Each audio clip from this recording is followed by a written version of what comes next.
তাহলে আমরা সূরা ইয়াসিন এর 11 নম্বর আয়াত থেকে আমরা দেখব অর্থটা কি। আল্লাহ পাক রব্বুল আলামিন এই আয়াতগুলোতে কি বলেছেন। ইন্নামা তুনযিরু মান ইত্তাবা'a যিকর।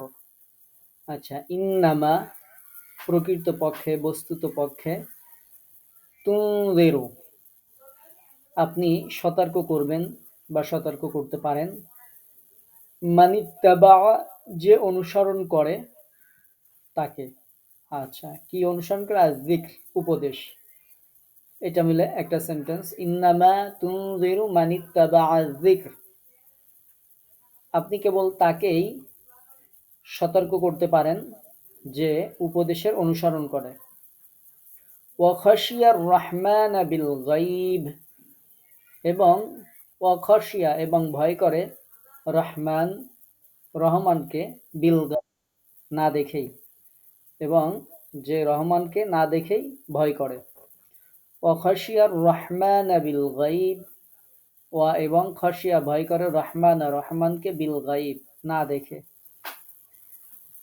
ফাবাশশিরহু বিমাগফিরাহ, ফাবাশশির ফা মানে অতএব, বাশশির সুসংবাদ দিন, হু তাকে, ফাবাশশিরহু অতএব তাকে সুসংবাদ দিন, বিমাগফিরাতিন মাগফিরাতিন মানে হচ্ছে ক্ষমা, ওয়া আজরিন কারীম, ওয়া মানে এবং, আজরিন মানে হচ্ছে প্রতিদান, প্রতিফল, পুরস্কার, কারীম সম্মানজনক পুরস্কার। তাহলে এইটুকুর অর্থ হচ্ছে ফাবাশশিরহু বিমাগফিরাতিন ওয়া আজরিন কারীম, যে অতএব তাকে আপনি সুসংবাদ দিন, ক্ষমা এবং সম্মানজনক পুরস্কারের। তাহলে এই আয়াতের অর্থ কি হলো? আপনি তো কেবলমাত্র তাদেরকেই সতর্ক করতে পারেন যারা উপদেশের অনুসরণ করে এবং দয়াময়কে না দেখেই ভয় করে। অতএব তাকে আপনি ক্ষমা এবং সম্মানজনক পুরস্কারের সুসংবাদ দান করুন। আচ্ছা, তাহলে যারা উপদেশের অনুসরণ করে আল্লাহ পাক রব্বুল আলামিন তাদের এই প্রতিদানের দেওয়ার কথা বলেছেন। আমাদের দায়িত্ব হচ্ছে আমরাও যেন উপদেশের, অর্থাৎ এই কোরআনে যেন আমরা অনুসরণ করতে পারি। আল্লাহ তাআলা আমাদেরকে তৌফিক দান করুন। এরপরের আয়াত 12 নম্বর। ইন্না নাহনু নিশ্চয়ই আমরা, নুহয়ি জীবিত করি, জীবন দান করি, আল মাউতা মৃতকে, নুহয়িল মাউতা মৃতকে জীবন দান করি। ইন্না নাহনু নুহয়িল মাউতা নিশ্চয়ই আমরা মৃতকে জীবন দান করি। ওয়া নাকতুব এবং আমরা লিখে রাখি, মা কদ্দামু যা তারা আগে প্রেরণ করেছে, ওয়া আথারাহুম এবং যা তারা, যেই কৃতিগুলো তারা ছেড়ে গিয়েছে বা পিছনে রেখে গিয়েছে, তাদের কৃতিসমূহ যা তারা আগে প্রেরণ করেছে সেটাও লিখে রাখি, আর যেই কৃতিগুলো তারা রেখে গেছে সেই কৃতিসমূহ আমরা লিখে রাখি। ওয়া কুল্লা শাইইন এবং সকল বিষয় বা প্রত্যেক বিষয়, আহসাইনাহু আমরা উহাকে সংরক্ষণ করেছি, ফি ইমামিম মুবিন, ফি মানে মধ্যে, ইমামিম মুবিন মানে হচ্ছে স্পষ্ট কিতাব, সুস্পষ্ট কিতাবের মধ্যে আমরা উহাকে সংরক্ষণ করেছি। এই আয়াতের মধ্যে যে আমরা পড়লাম যে আল্লাহ তাআলা কি বলেছেন, যে নিশ্চয়ই আমরা বা আমি মৃতকে জীবিত করি এবং লিখে রাখি যা তারা আগে প্রেরণ করেছে এবং যে কৃতি সমূহ তারা পিছনে রেখে গেছে বা যা তারা পিছনে রেখে যায়। আর আমরা প্রত্যেক বা আমি প্রত্যেকটা জিনিস স্পষ্ট কিতাবে সংরক্ষিত করে রেখেছি। তো যা তারা পিছনে রেখে যায় তাও লিপিবদ্ধ করা ঘোষণা দেওয়া হয়েছে। এখন এই পিছনে রাখা বলতে কি বোঝায়? আগে নাই বুঝলেন যে মা কদ্দামু যা তারা প্রেরণ করেছে, মানে আপনি আমি যেই কাজগুলো করছি সেই কাজগুলো সব আমাদের ডাটা এন্ট্রি হচ্ছে, রেকর্ড হচ্ছে। ভালো কাজ করলেও সেটা লেখা হচ্ছে, খারাপ কাজ করলেও আমাদের পরকালীন জীবনের জন্য সেটা লেখা হচ্ছে, সেটা প্রেরণ করা হচ্ছে। এটা খুব সহজ, যে যা তারা আগে প্রেরণ করেছে তাদের পরকালীন জীবনের জন্য যা তারা প্রেরণ করেছে। যেমন আপনি যে কোরআন শিখছেন, এই কোরআন আপনি দুনিয়ার কোনো কাজের জন্য শিখছেন না। দুনিয়ার মানুষেরা আপনাকে কে কি বলবে বা দুনিয়ায় আপনি কোনো চাকরি-বাকরি পাবেন, প্রমোশন পাবেন এমন কিছুর জন্য আপনারা কোরআন শিখছেন না। আপনারা কোরআন শিখছেন কেন? যে ২ দিন পরে মারা যাইতে হবে আজ অথবা কাল যেন এটা আমাদের নাজাতের ওসিলা হয়। পরকালে মুক্তির জন্য শিখছেন।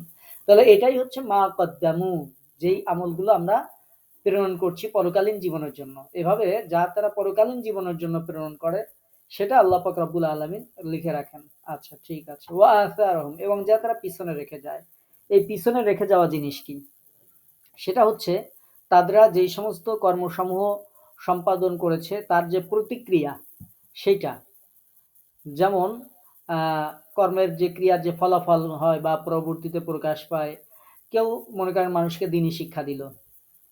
আপনি কাউকে কোরআন শিখালেন বা কাউকে ভালো কিছু শিখালেন। তারপরে এরকম কোনো বিধিবিধান শিখালেন।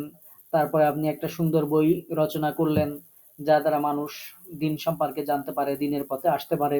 অথবা আপনি মসজিদের জন্য কিছু জায়গা ওয়াকফ করে দিলেন বা একটা ব্রিজ কালভার্ট নির্মাণ করে দিলেন। এরকমভাবে যে ভালো কাজগুলো আছে সেগুলোর যতদিন থাকবে তার আমলনামাও তার কাছে পৌঁছাতে থাকবে। এটাই হচ্ছে ওয়া আসারিহিম। সে যা রেখে যায় তার এই কর্ম প্রতিদান তার কাছে যেতে থাকবে। ঠিক একই রকমভাবে যদি কেউ মন্দ কাজ করে, যার ক্রিয়া প্রতিক্রিয়া পৃথিবীতে যতদিন হতে থাকবে ততদিন পর্যন্ত তার আমলনামায় ওগুলো যাইতে থাকবে। যদি কেউ খারাপ কোনো আইন তৈরি করে তাহলে সেই আইনের দ্বারা যতদিন মানুষ কষ্ট পাবে এইগুলো তার অ্যাকাউন্টে জমা হইতে থাকবে। তারপরে উম কেউ যদি দুনিয়াতে কোনো খারাপ মনে করেন একটা সিনেমা হল বানাইলো, যতদিন মানুষ সিনেমা দেখবে ততদিন তার গুনাহ হইতে থাকবে। কেউ একটা সুদের কোনো লেনদেন চালু করে গেল, যতদিন মানুষ এটা করবে। এরকমভাবে খারাপ যত কাজ আছে যারা এগুলো করবে তাদেরকে আমলনামায় এটা পৌঁছাতে থাকবে। তো ভালো এবং খারাপ, সুপ্রথা এবং কুপ্রথা ২ টাই যদি কেউ চালু করে, সুপ্রথা যে চালু করবে তার আমলনামায় সওয়াব পৌঁছাবে, কুপ্রথা যে চালু করবে তার আমলনামায় গুনাহ পৌঁছাবে। এই গুনাহগুলো হ্রাস করা হবে না এবং তাদের সেই অনুযায়ী হিসাব নিকাশ এগুলো তাদের হতেই থাকবে। কেউ সালাতের জন্য যদি মসজিদে গমন করে তাহলে তার প্রত্যেকটি কদমে কদমে সওয়াব লেখা হয়, এরকমও অর্থ হতে পারে। তো যাই হোক আমরা সহজে যতটুকু বললাম এতটুকুই। এরপরে আরেকটা হচ্ছে সুস্পষ্ট কিতাবে আল্লাহ তাআলা সবকিছু সংরক্ষিত করে রেখেছেন। সেটা হচ্ছে লাউহে মাহফুজে। কেননা যা হয়েছে হবে সবকিছুই আল্লাহ তাআলা লিপিবদ্ধ করে রেখেছেন। আর এটার মাধ্যমে মানুষের ভালো মন্দ নির্ধারিত হবে। তাহলে أعوذ بالله من الشيطان الرجيم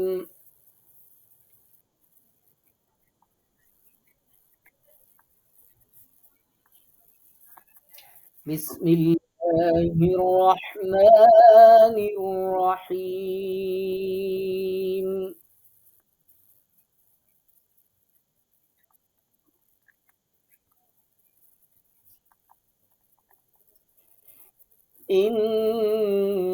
إنما تنذر من اتبع الذكر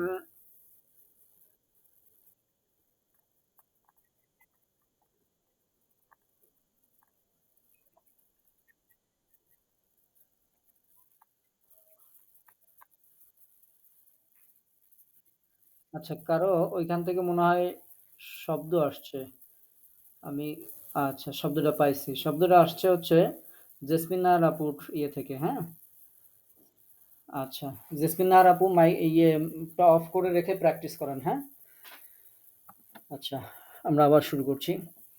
إنما تنذر من اتبع الذكر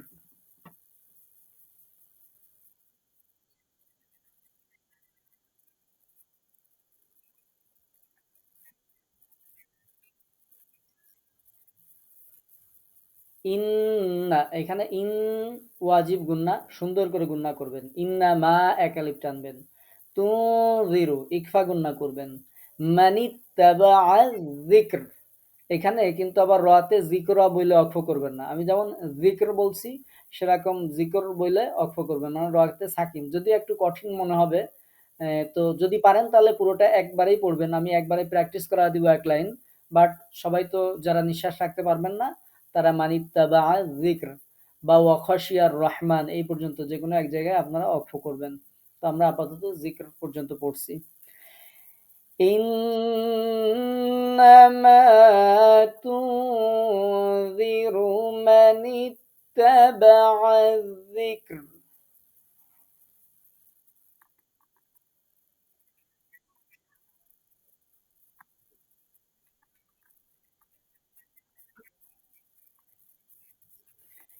من اتبع الذكر وخشي الرحمن بالغيب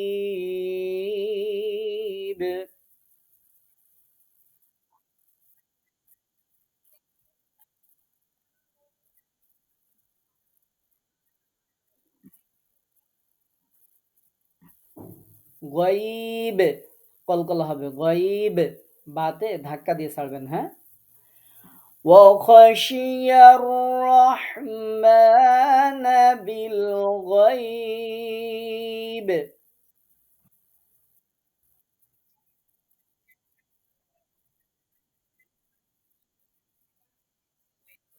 وخشي الرحمن بالغيب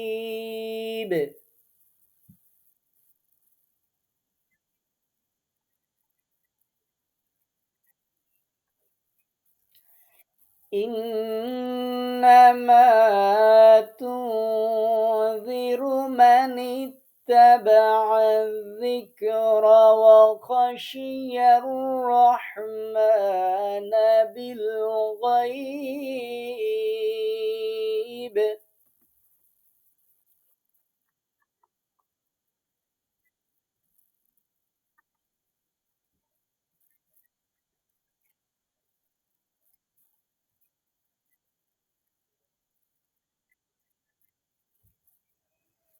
বেশ কয়েকজন ৩-৪ জন এখানে তুযিরু গুণনা করেন নাই। তুযিরু ইকফা গুণনা করতে হবে। আবার إنما تنذر من اتبع الذكر وخشي الرحمن بالغيب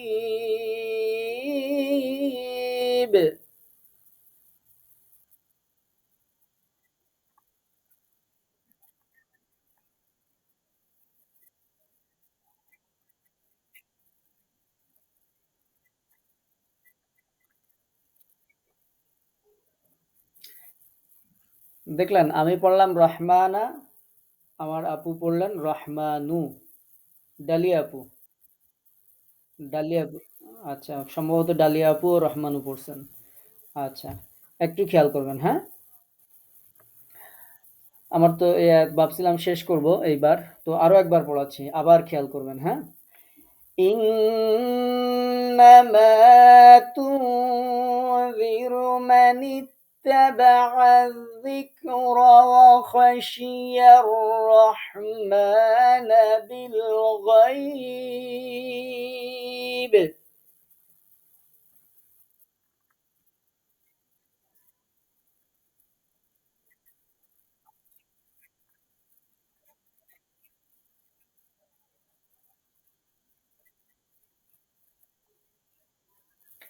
فبشره بمغفرة وأجر كريم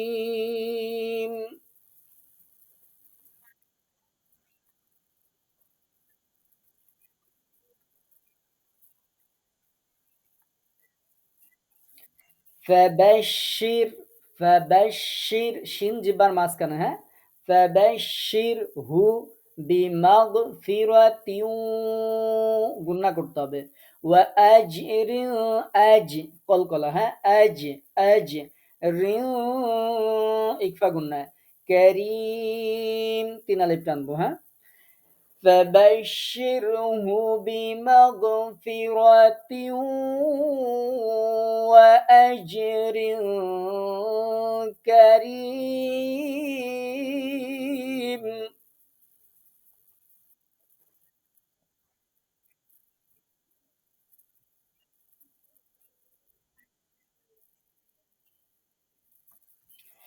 فبشره بمغفرة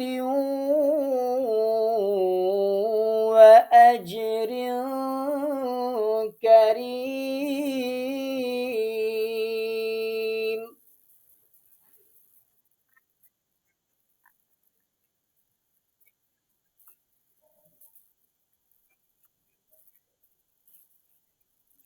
আচ্ছা, একজনে আজি এখানে কিন্তু আমি ইকফা গুন্না করেছিলাম। ইকফা গুন্না বাদ গেছে। আবার فبشره بمغفرة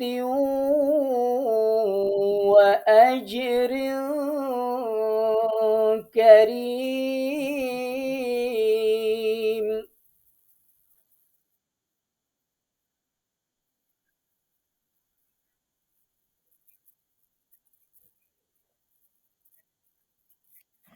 وأجر এখনো ইকফা গুন্না ক্লিয়ার হয়নি। আজরিন অনেশ্বরের মতো গুন্না করতে হবে। ঠিক আছে? কলকলা করতে হবে। ওয়াজরিন কারীম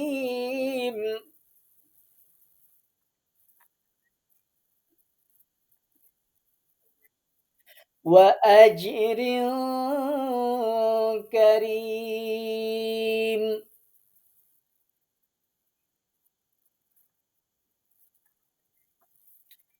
إنا نحن نحيي الموتى ونكتب ما قدموا وآثارهم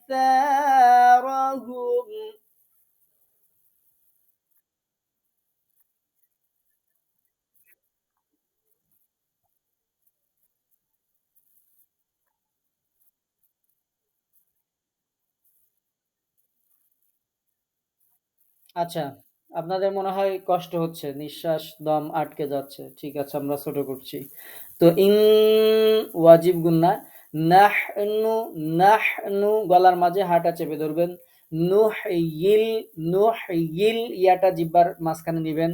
মাউতা, মাউতে কোনো টান নাই, তাতে টান। কিন্তু আপনারা তাতে টানেন নাই কয়েকজন, হ্যাঁ? মাউতা টানতে হবে। ওয়া নাকতুবু মা এক আলিফ।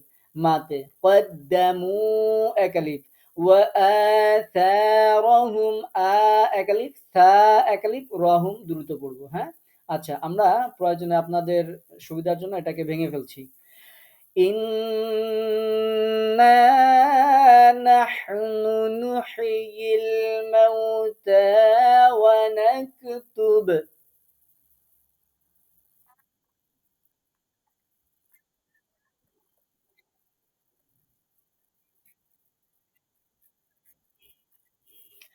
إنا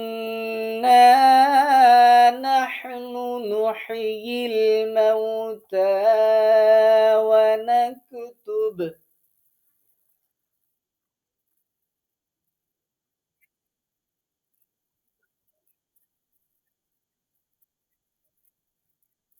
আচ্ছা এবার সমস্যা ঘটায় ফেলছেন অন্য জায়গায় গুন্না করছেন কিন্তু দুই একজন নাতে টানেন নাই ইন গুন্না করতে হবে আবার নাতেও একালিপ টানতে হবে হ্যাঁ শেষবারের মতো আমি আবার পড়ছি إنا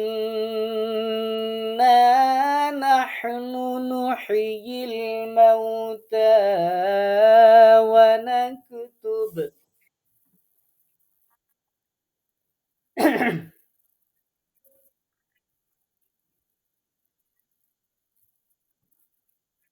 ونكتب ما قدموا وآثارهم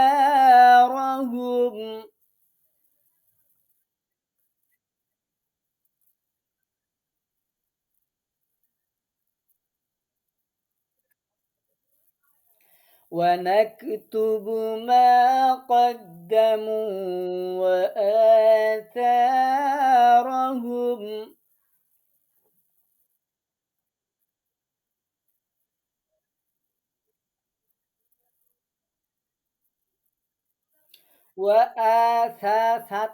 সাথে টান বাদ যাচ্ছে তো وآثارهم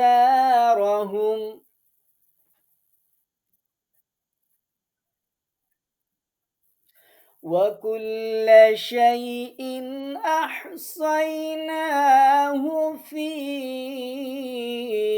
إمام مبين.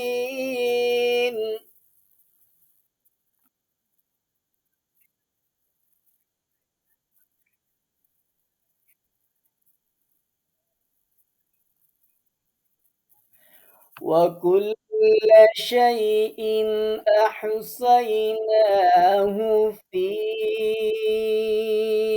إمام مبين.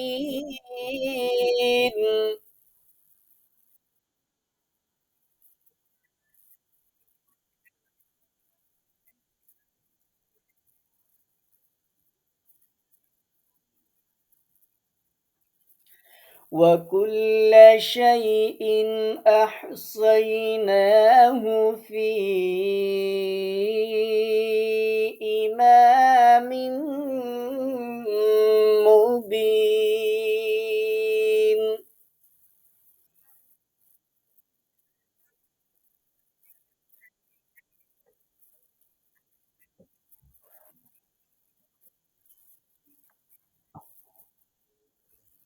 আচ্ছা, এই ২ আয়াতই শুধুমাত্র মুখস্থ করবেন।